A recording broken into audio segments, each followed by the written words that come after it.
Olá, tudo bem? A paz do Senhor Jesus, eu sou o pastor Alisson. Estamos aqui para mais um episódio do nosso Pod Bênção.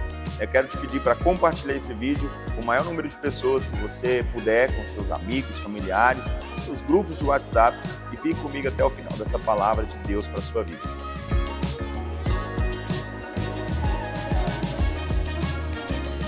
Hoje eu quero ler Romanos capítulo 8, versículo 28, que diz assim a palavra de Deus: todas as coisas cooperam para o bem daqueles que amam a Deus, que vivem segundo o seu propósito, o propósito dele para nós. Não o meu propósito pessoal, não os meus sonhos e projetos particulares, não. É o projeto de Deus, é o sonho de Deus para a minha vida. Para usar como exemplo, dentro dessa passagem, eu quero ir lá para o início da Bíblia, lá para o Antigo Testamento, que inclusive nós até falamos aqui na semana passada, do livro de Gênesis, e lendo Romanos, capítulo 8, versículo 28, eu me lembrei da história lá de José, a história de Moisés, que fala, como diz aqui o texto de Romanos 8, 28, todas as coisas vão cooperar para o bem daqueles que amam a Deus, primeiro ponto, os que amam a Deus, e daqueles que vivem segundo o propósito de Deus para as suas vidas, que é o segundo ponto. Então, em primeiro lugar, eu preciso entender que eu tenho que amar a Deus acima de todas as coisas. Apocalipse capítulo 2, versículo 4, fala que nós precisamos voltar ao primeiro amor. Deus fala ali na sua palavra: tenho porém contra vós que abandonaste o teu primeiro amor. Então ali é um alerta para nós voltarmos a esse primeiro amor. E esse primeiro amor que diz ali em Apocalipse, no capítulo 2, não é o amor em fazer as coisas, em trabalhar para Jesus, não. O primeiro amor, aquele amor que você amava a Deus acima de todas as coisas e confiava na palavra que Ele tinha para você, na direção que a Bíblia trazia para você. Você orava mais, você jejuava mais, você buscava ouvir a voz de Deus para a sua vida. Então é esse primeiro amor que nós precisamos voltar nele. Para que todas as coisas cooperem para o meu bem, eu preciso amar acima de tudo e de todos. Eu preciso viver o que diz Mateus 6,33, é o reino em primeiro lugar e a sua justiça, para que então as demais coisas possam fluir e acontecer na minha vida. Amém? Então o primeiro passo, você precisa entender que você precisa voltar ao primeiro amor, você precisa amar a Deus. E o segundo passo é, você tem que, além de amar a Deus, em primeiro lugar, ame a Deus. Em segundo lugar, viva o propósito ao qual Deus tem para a sua vida. E usando como exemplo, eu quero trazer a história de José e Moisés. A gente vê que José, no capítulo 45 de Gênesis, a partir do versículo 5, José ele fala com os seus irmãos: agora, pois, não vos entristeçais, nem vos irriteis contra vós mesmos, por me haverdes vendido para aqui. Porque para a conservação da vida, Deus me enviou adiante de vós. Porque já houve 2 anos de fome na terra, e ainda mais 5 anos restam, haverá sem lavoura e sem colheita. Deus me enviou adiante de vós para conservar a vossa sucessão na terra e para vos preservar a vida por um grande livramento. Assim, não foste vós que me enviastes para cá, e sim Deus que me pôs por pai de Faraó e senhor de toda a sua casa, e como governador de toda a terra do Egito. No capítulo 50, José ele continua ainda afirmando que havia entendido o propósito de Deus para suas vidas. Vós, na verdade, intentaste o mal contra mim, porém Deus o tornou em bem para fazer como vedes agora, que se conserve muita gente em vida. Então, como é que eu vou viver o propósito de Deus para mim? O primeiro passo é eu entender, é eu compreender esse propósito de Deus para a minha vida. E José entendeu. Gente, José foi um homem que foi traído pelos seus irmãos, foi traído na casa do seu senhor, lançado na prisão, foi traído lá dentro da prisão, porque foi esquecido lá. Ele fez uma aliança com aquele copeiro, falou: olha, lembre de mim quando estiver diante de Faraó. E ele foi esquecido lá dentro também. E então, mesmo assim, ele, humanamente falando, aos olhos humanos, ele tinha ali milhares de motivos, irmãos, para ser o homem mais revoltado da história. Mas ele entendeu que tudo aquilo era um projeto, era um propósito de Deus. E não tem como eu viver o propósito de Deus sem entender o propósito dele para a minha vida. E eu entender o propósito de Deus para a minha vida faz com que eu entenda que tudo que está acontecendo vai contribuir para o bem, para o meu bem, em favor de mim. Quando eu entendo o propósito, eu entendo que o dia mau, ele não vem para me destruir, mas ele vem para me impulsionar para o propósito e o plano de Deus para a minha vida. O deserto, ele nunca tem um propósito para destruir. Para aqueles que amam a Deus em primeiro lugar, acima de todas as coisas, o deserto na nossa vida é apenas um lugar onde o Senhor vai nos moldar e nos preparar para alcançar a terra prometida, o lugar da promessa. Então, primeiro, para eu viver o propósito, eu preciso entender o propósito. Tem muita gente que às vezes quer ir pregar o evangelho, quer cantar, quer tocar, quer ser pastor, quer ser obreiro, obreira, quer ser missionária, enfim. Tem muita gente que quer fazer algo, mas não entende se isso é o que Deus tem para a sua vida.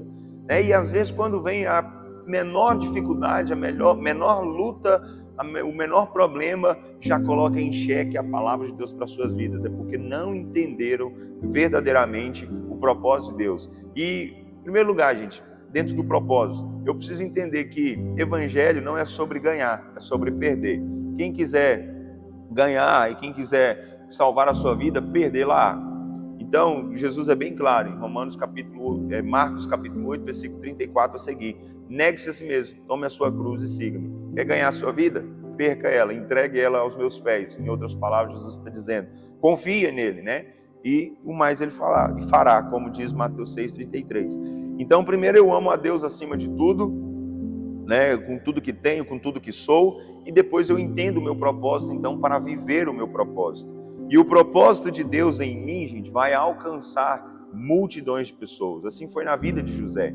José, ele fala aí, Gênesis capítulo 50, versículo 20, né?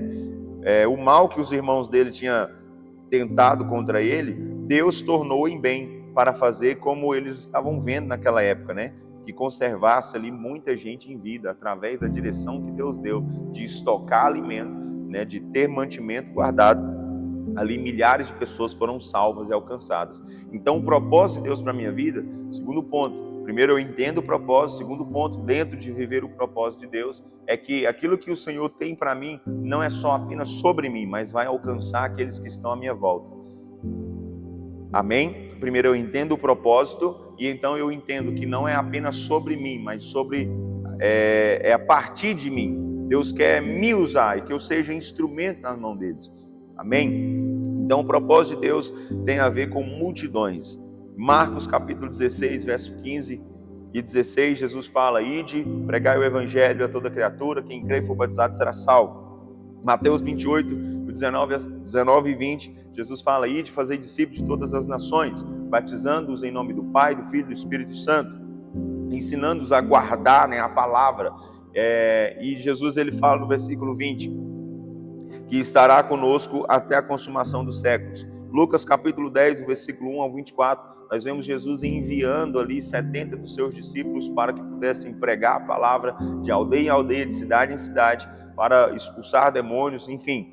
Então, essa é a missão de Jesus, de Deus para as nossas vidas. Esse é o nosso propósito, compartilhar as boas novas. Eu costumo dizer, certa vez Deus falou comigo, e eu gosto de repetir isso, que é, quem entendeu o Evangelho, compartilha o Evangelho.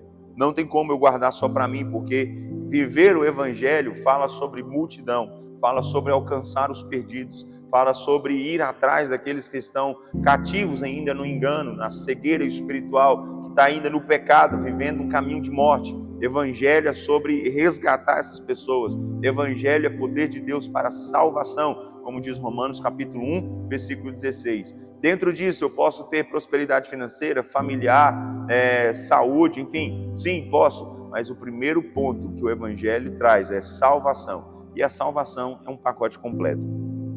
E nós vemos também a história de Moisés dentro disso. Eu estou falando, né, que alcança multidões. Moisés, ele é chamado em Êxodo 2, o povo está clamando, então Deus vê e chama Moisés através da sarça ardente e fala com ele, né, que o povo está clamando e você será o que vai guiar o povo, né, a saída do povo do Egito em direção à terra prometida. E Moisés, ele começa ali a dar desculpas a Deus, e Deus fala com ele, o que você tem na sua mão? Em Êxodo capítulo 4. E ele fala, eu só tenho esse cajado. Então pronto, é isso daí que você precisa.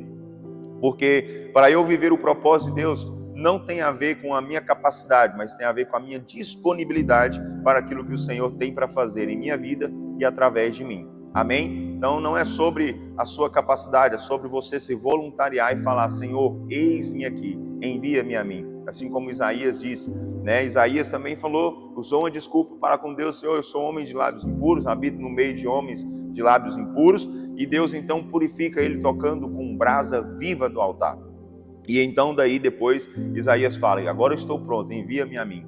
Então não é sobre você ser o mais capacitado, o mais preparado, é sobre você ter um coração voluntário e estar disponível para aquilo que Deus tem para fazer através de você. Então Moisés ali é chamado e Deus capacita Moisés. Então Deus fala: você vai chegar diante de Faraó e vai jogar o seu cajado, o cajado vai transformar em serpente, você vai pegar de novo. E todo mundo conhece a história. Então viva o propósito de Deus. Por que eu trouxe essa palavra hoje? Porque o dia que nós vivemos são dias difíceis, dias de muita luta, dias de muita dificuldade, aonde você enfrenta barreiras para pregar o evangelho, porque 2 Timóteo capítulo 3, nós vemos ali a realidade dos dias de hoje, que Paulo ele escreve e fala, né, que nos últimos dias seria complicado, porque o povo seria mais amante de si mesmo do que de Deus, amigos de Deus. 2 Timóteo capítulo 3, o versículo 1 ao 5, 2 Timóteo capítulo 4, versículo 1 também ao 4, vai falar que o povo seria mais amante dos seus prazeres do que amigo de Deus. O povo faria para si mestres, doutores, que falaria aquilo que agradasse a eles.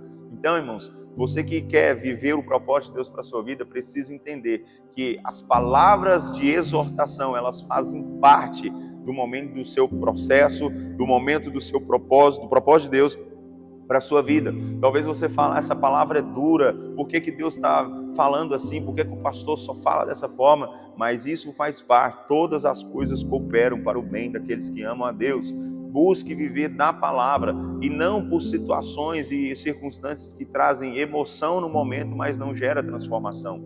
Então, os momentos difíceis da sua vida, você não precisa ouvir um Jesus te ama. Talvez você precisa ouvir uma palavra: desperta do que dormes. Talvez ao invés de você ouvir vai dar tudo certo no momento da sua luta, no momento da sua dificuldade, você na verdade precisa ouvir conserta a sua casa, põe em ordem a sua casa, converta-se. Amém? Então, nós precisamos entender, todas as coisas cooperam para o bem daqueles que amam a Deus, acima de todas as coisas, e que vivem segundo o propósito de Deus nas suas vidas. E para viver o propósito de Deus, primeiro eu preciso entender o propósito e também preciso aprender que o propósito dele para a minha vida tem a ver com multidões, não vai ficar em mim, mas tem a ver com alcançar aqueles que estão à minha volta. Então, o dia difícil, o dia mau, servirá como também alavanca para te colocar na direção da palavra qual o Senhor tem para a sua vida. Nunca se esqueça disso. Ainda vai vir, vai soprar os ventos fortes, vai vir a tempestade, mas se a sua casa estiver fundada sobre a rocha, fundamentada sobre a rocha, a Bíblia fala, em Mateus capítulo 7, a partir do versículo 24, que você não cairá. Tudo isso aí é só para mostrar a força que há dentro de você, que é a palavra de Deus. A força que há na vida de um homem, de uma mulher, um jovem, um adolescente, uma criança, que vive, que ama a Deus acima de todas as coisas e que vive segundo o propósito dele para as suas vidas. Seja forte, continue de pé, o Senhor é contigo, o Senhor é conosco até a consumação dos séculos. Deus abençoe sua vida, essa é a palavra dessa semana e até o nosso episódio da semana que vem. Até lá.